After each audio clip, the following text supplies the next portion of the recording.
Assalamualaikum warahmatullahi wabarakatuh. Salam, Guru Penggerak. Perkenalkan saya Ratna Hardianti, saya adalah salah satu calon guru penggerak Angkatan 11 Kabupaten Karimun, Provinsi Kepulauan Riau. Saya berasal dari Sekolah Menengah Kejuruan Swasta Widya Sasana. Pada kesempatan kali ini, saya akan memaparkan koneksi antar materi modul 3.1 tentang pengambilan keputusan berbasis nilai-nilai kebajikan sebagai pemimpin. Perkenalkan fasilitator dan pengajar praktik saya, Fasilitator Salmiwati MPD, pengajar praktik Yeni Puspitasari Nasution MPDT. Tujuan pembelajaran: CGP membuat kesimpulan atau sintesis dari keseluruhan materi yang didapat dengan beraneka cara dan media. CGP dapat melakukan refleksi bersama fasilitator untuk mengambil makna dari pengalaman belajar dan mengadakan metakognisi terhadap proses pengambilan keputusan yang telah mereka lalui dan menggunakan pemahaman barunya untuk memperbaiki proses pengambilan keputusan yang dilakukannya. Pertanyaan pemantik. Baca kutipan berikut. Mengajarkan anak menghitung itu baik, namun mengajarkan mereka apa yang berharga atau utama adalah yang terbaik. Teaching kids to count is fine, but teaching them what counts is best. Bob Talbert. Dari kutipan di atas, apa kaitannya dengan proses pembelajaran yang sedang Anda pelajari saat ini? Kutipan di atas menjelaskan bahwa mengajarkan dan menumbuhkan skill atau keterampilan itu merupakan hal yang penting. Namun, membentuk karakter dan moral anak jauh lebih penting. Memberdayakan potensi peserta didik diarahkan untuk membangun karakter pribadinya, sehingga ia dapat menjadi individu yang bermanfaat bagi diri sendiri dan lingkungannya. Kaitan antara kutipan tersebut dengan proses pembelajaran yang sedang saya pelajari saat ini adalah, sebagai pemimpin pembelajaran, kita harus mengedepankan etika sebagai dasar dalam pengambilan keputusan yang bersumber dari nilai-nilai kebajikan universal. Selain itu, keputusan yang kita ambil haruslah berpihak pada murid dan harus bertanggung jawab. Bagaimana nilai-nilai atau prinsip-prinsip yang kita anut dalam suatu pengambilan keputusan dapat memberikan dampak pada lingkungan kita? Terdapat 3 prinsip yang kita anut dalam pengambilan keputusan, yaitu berpikir berbasis hasil akhir, berpikir berbasis peraturan, dan berpikir berbasis rasa peduli. Penggunaan prinsip-prinsip tersebut dalam pengambilan keputusan disesuaikan dengan kondisi yang dihadapi. Namun, apapun prinsip yang digunakan haruslah bersumber dari nilai-nilai kebajikan universal yang berpihak pada murid dan dapat dipertanggungjawabkan, sehingga nantinya keputusan yang diambil akan memberikan dampak yang positif bagi lingkungan kita. Dalam pengambilan keputusan Anda, sebagai bentuk kontribusi kita sebagai seorang pemimpin pembelajaran, kita harus peka terhadap fenomena yang terjadi di sekolah kita dan harus mampu memberikan kontribusi dalam pengambilan keputusan, utamanya dalam proses pembelajaran murid. Adapun peka yang dimaksud adalah kita mampu menunjukkan kepedulian, memiliki rasa empati, dan memberikan teladan yang baik bagi murid. Keputusan yang diambil haruslah sesuai dengan dasar pengambilan keputusan, yaitu berpihak pada murid yang bersumber pada nilai-nilai kebajikan universal dan bertanggung jawab. Dengan harapan kita bisa mengambil keputusan yang bijak, arif, dan bertanggung jawab.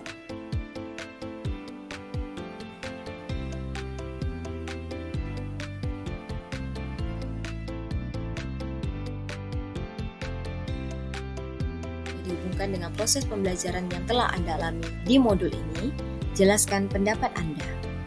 Education is the art of making man ethical. Pendidikan adalah sebuah seni untuk membuat manusia menjadi berperilaku etis. Georg Wilhelm Friedrich Hegel. Menurut saya, maksud dari kutipan di atas jika dihubungkan dengan pembelajaran yang telah saya alami pada modul ini adalah, modul ini mengajarkan kita bagaimana kita menjadikan murid-murid kita sebagai pemimpin pembelajaran untuk membentuk etika yang baik dalam berperilaku.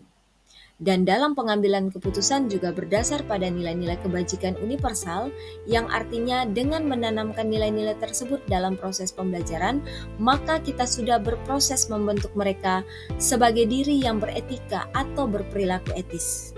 Dan dengan nilai-nilai kebajikan pula, kita dapat mengambil keputusan yang berpihak pada murid serta bertanggung jawab.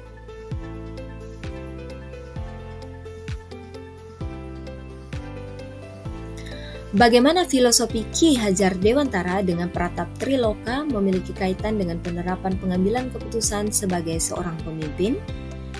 Filosofi Ki Hajar Dewantara dengan Pratap Triloka yaitu Ing Ngarso Sungtulodo, Ing Madya Mangunkarsa, Tutwuri Handayani memiliki makna mendalam yang dapat kita jadikan landasan dalam setiap pengambilan keputusan, yaitu keputusan yang selalu berpihak kepada murid. Sebagai pemimpin dalam mengambil keputusan, seharusnya pertama, memberikan teladan dan contoh akan keputusan yang bijak, menjadi teladan yang patut ditiru atau Ing Ngarso Sungtulodo.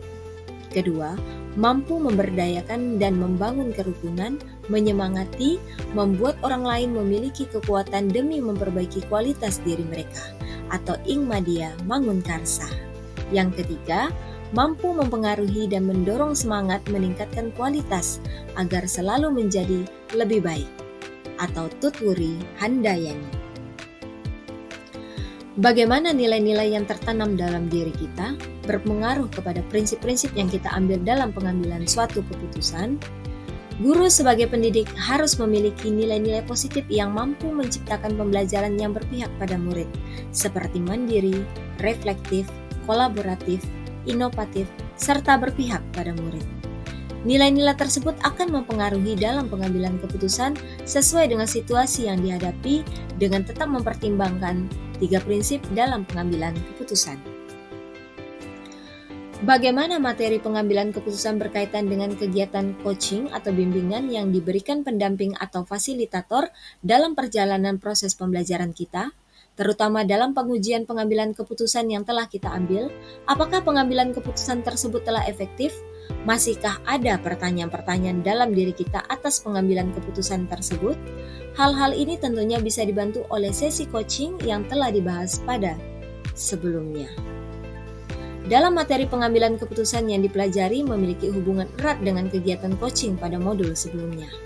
Pada proses coaching, kita membantu coachee dalam menggali potensi dirinya untuk mencari solusi serta memutuskan apa aksi atau tindak lanjut yang akan dilakukan. Dalam pembelajaran pengambilan keputusan ini, kita diberikan panduan tentang 4 paradigma, 3 prinsip, dan 4 langkah pengajuan keputusan yang kita ambil, di mana dalam proses mengambil keputusan itu ada melibatkan proses coaching untuk mengambil keputusan yang bertanggung jawab. Bagaimana kemampuan guru dalam mengelola dan menyadari aspek sosial emosionalnya akan berpengaruh terhadap pengambilan suatu keputusan, khususnya masalah dilema etika? Guru harus mampu dalam mengelola dan menyadari adanya keterlibatan aspek sosial emosional dalam menangani kasus dilema etika. Guru yang memiliki kemampuan dalam mengelola dan menyadari adanya keterlibatan aspek sosial emosional akan memiliki kesadaran diri untuk memahami perasaan, emosi, dan nilai diri sendiri dalam manajemen diri, sehingga mampu mengelola emosi dan perilaku, memiliki kesadaran sosial, memahami sudut pandang, dapat berempati dengan orang lain, memiliki keterampilan berelasi, dapat berkomunikasi dengan lebih efektif, serta dapat mengambil keputusan yang bertanggung jawab. Bagaimana pembahasan studi kasus yang fokus pada masalah moral atau etika kembali kepada nilai-nilai yang dianut seorang pendidik? Pembahasan studi kasus yang fokus pada masalah moral atau etika dapat melatih ketajaman dan ketepatan dalam pengambilan keputusan yang tentunya juga dalam proses yang sistematis. Seorang pendidik ketika dihadapkan dengan kasus atau masalah moral dan etika, baik secara sadar ataupun tidak, akan terpengaruh oleh nilai yang dianutnya. Di mana sebagai seorang pendidik ketika akan mengambil sebuah keputusan harus mampu menganut nilai-nilai positif yang tertanam dalam dirinya agar ketika nilai itu memiliki pengaruh yang kuat dalam proses pengambilan keputusan akan menghasilkan keputusan yang berdampak, baik terutama keputusan yang berpihak pada murid serta dapat menciptakan keselamatan dan kebahagiaan kepada semua pihak yang terlibat dalam pengambilan keputusan. Bagaimana pengambilan keputusan yang tepat? Tentunya berdampak pada terciptanya lingkungan yang positif, kondusif, aman, dan nyaman. Pengambilan keputusan yang tepat tentunya akan berdampak positif pada terciptanya lingkungan yang positif, kondusif, aman, dan nyaman. Pengambilan keputusan yang tepat harus dilakukan dengan cara yang tepat pula, disesuaikan dengan situasi yang terjadi dengan berlandaskan nilai-nilai kebajikan universal, berpihak pada murid, dan dapat dipertanggungjawabkan.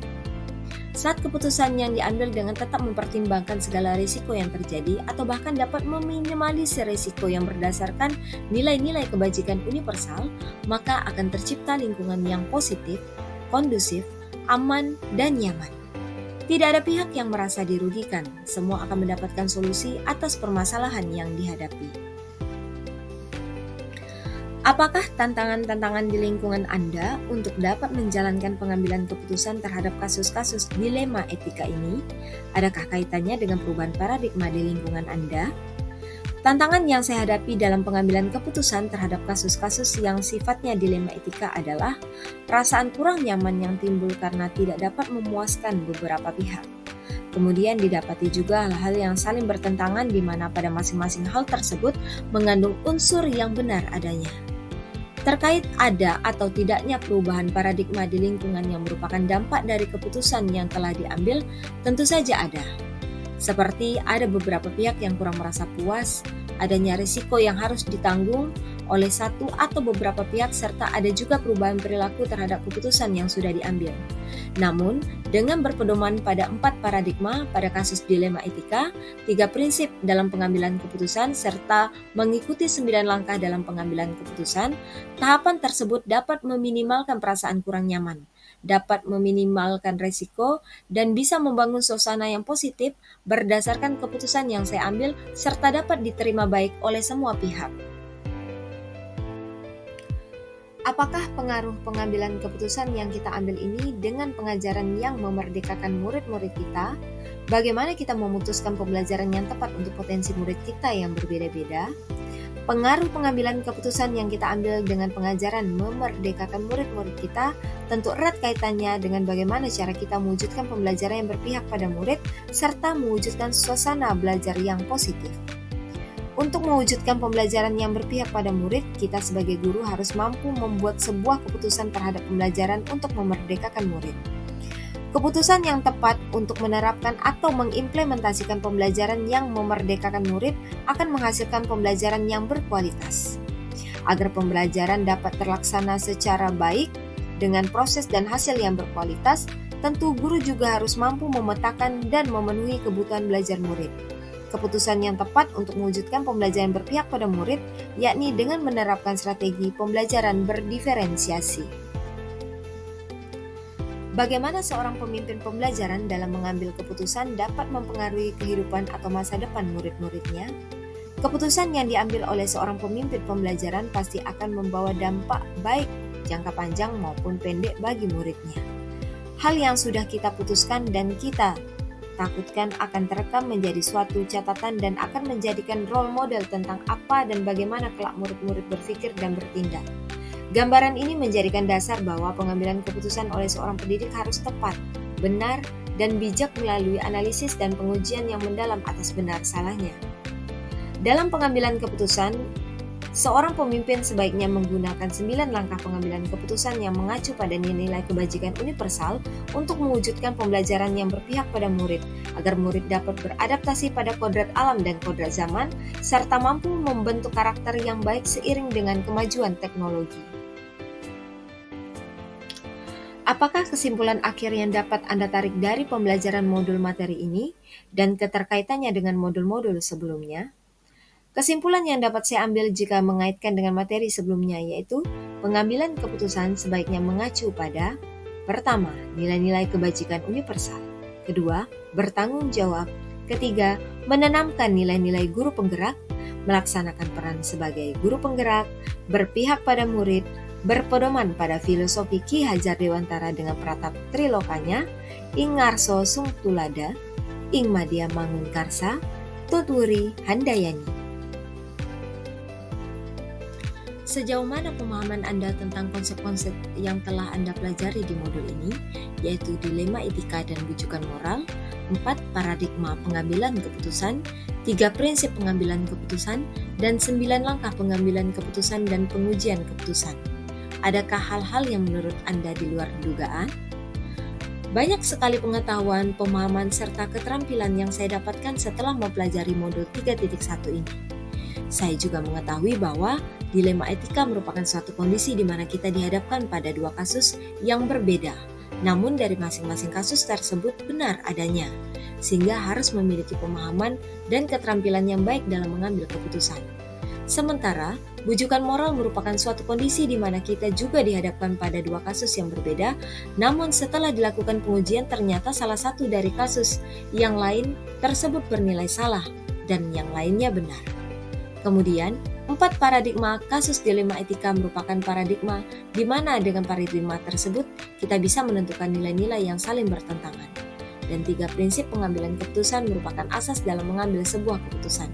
Serta 9 langkah pengambilan keputusan merupakan langkah-langkah yang terstruktur dan sistematis yang harus kita lalui dalam mengambil sebuah keputusan, agar keputusan yang kita ambil merupakan keputusan yang valid dan bertanggung jawab. Hal-hal yang menurut saya di luar dugaan dalam mengambil sebuah keputusan adalah adanya keterlibatan tim yang solid dalam membantu memunculkan fakta-fakta yang relevan agar seorang pemimpin dapat memberikan keputusan yang valid dan bertanggung jawab.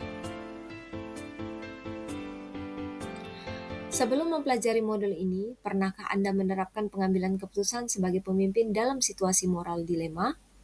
Bila mana pernah, apa bedanya dengan apa yang Anda pelajari di modul ini?